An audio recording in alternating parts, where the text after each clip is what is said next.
Hey everyone.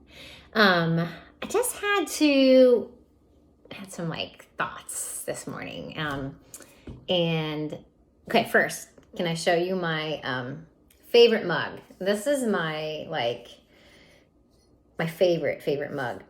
Looks like it says more and that it's not spelled correctly, but it actually this is how you write mother in Danish. And my husband's family is from Denmark. So this is like my absolute favorite mug. I've already had my 2 cups of coffee, so I'm not having any more because I'll be jittery. Anyways, this is my mom cup. And I was learning over the last, oh my goodness, month or so about shame, vulnerability, and failure. And it hit me in something that I was reading. I'm huge into Brene Brown right now. If you haven't figured that out, if I haven't posted enough about that. But goodness gracious, I've just learned so much about how we live in this world where we want everything perfect. We want everything to be, or we think is perfect, and we don't even really know what perfection is, but we have this image, you know what I mean? And we're striving for that. And then if we don't strive for it and we don't get it, then there's shame involved, and then failure. We're feeling like we're failing. And one, we're not giving ourselves enough grace. And two, there's usually something else that's there about that. And I love, and something that I'm reading was this lady, her name's Ashley Good. She's a head of Engineers Without Borders in Ghana. And she had went to this, large conference in Norway. And she was asking these people there, to define failure. What is if you had to think of a word right now, and I said, give me a word that describes failure. Think of it right now. What would you say? What would you think? So some of the words that were said in the conference were sadness, fear, heartbreak, depression, making a fool out of myself,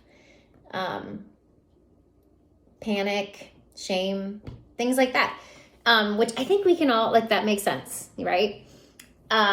But then when you think about too, so with failures, and the failures are real, but without failures, if you think about corporations or a big project, not every project that an engineer or a company or even a family, depending on a decision you made, goes perfect. All right, and there's failures in that, and that's okay because we're going to learn from those. And especially big corporations or things. If you were to even I'm thinking of if somebody shares their story and they are feeling like a failure, how are you looking at that? How do you look at that?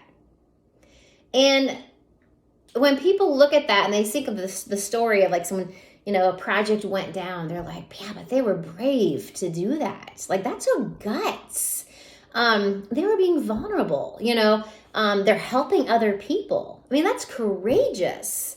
And it truly is. It's not a failure. You're being courageous. You're being brave. No joke. So I want you to think about that. There's a huge difference between the term failure and how we think about it and how we comprehend that, that definition, because it's not failure. It's not at all. And it only is defined by failure if you are going to let that bog down on you and you're not going to learn from it. And you're going to learn from it, right? We always do. So I want you to think about that and take that into effect today, into your lives. And knowing, especially as a mom, right? We feel those constant failures. And they're not. They're not at all.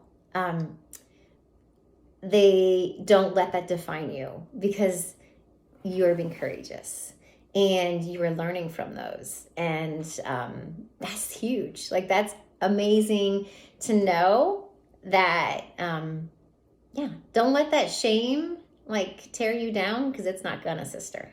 So have a great day. Put your smile on, ladies, and I'll chat with you later.